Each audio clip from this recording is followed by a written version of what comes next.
On Jikoni Magic's Meza today, we're going to be making Nduma curry. Now, I want to start by explaining, or rather showing you what Nduma looks like, because there's a video I did some time back on how to make stuffed Nduma balls with mincemeat.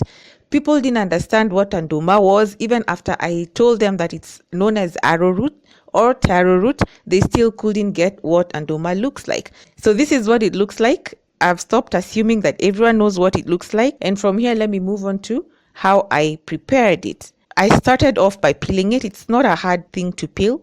Just peel it the way you'd peel a potato.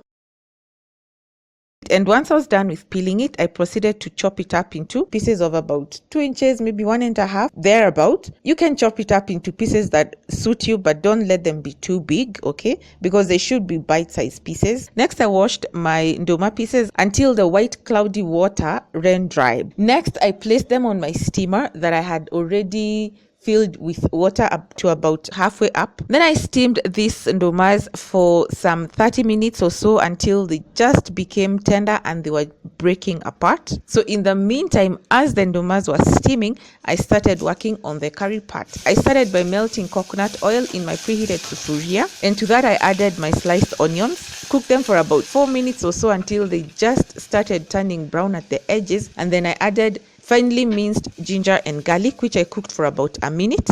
And then I added my freshly ground spice mix that I had prepared in the coffee grinder. And to that I added coriander powder because I didn't have coriander seeds to grind along with the other spices. I also added turmeric powder and red chili powder.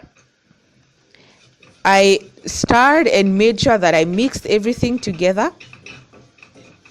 And to that I added fresh diced tomatoes, followed by tomato paste. Mixed everything in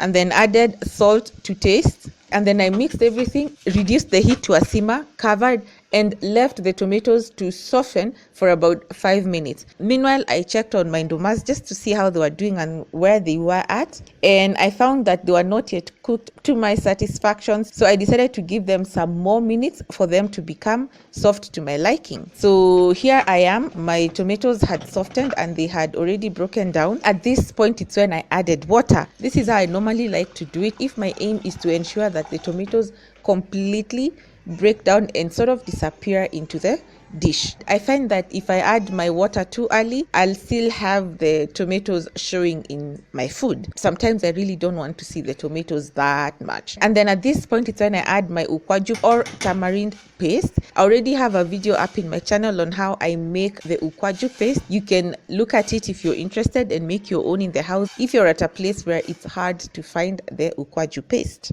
After this, I added a tablespoon of honey. Now, if you've been following me long enough on my channel, you must have noticed that whenever I make curries, I add an element of sweetness, and most of the time my ingredient of choice is honey. If you're allergic to honey, there are other options like brown sugar or white granulated sugar or any other sweetener of your choice. At this point, my ndumas were done to my satisfaction. Let me show you what I prefer for them to look like. When you use a fork, they should break easily like that, you see, sort of like crumbling.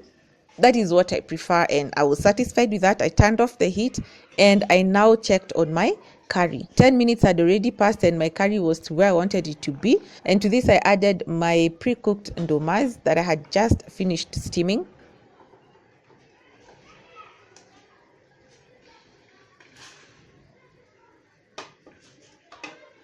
Then I gently mixed them in so that they wouldn't break too much, covered and left them for about 5 minutes for them to absorb all the flavors in the sufuria. And then at that point, it's when I added my green hoho, stirred it in, tasted for seasoning to see if the salt was balancing out right. Then I covered, left it to simmer for just about a minute for it to just start softening. And then as a last thing, I added my dania leaves and turned off the heat because basically my curry was done. I wanted the dania flavor to really be potent and bright. Now this is a dish that you can have as is, which is what I did on this day. Or you can have it accompanied with white boiled rice or chapati. It's totally up to you how you serve it. Thank you for watching, and please be on the lookout for my next video. You don't want to miss it because I'll be sharing with you how I make my soft and super moist chocolate cake. Until then, kwaheri ya kuonana, keep it Jikoni magic. Goodbye.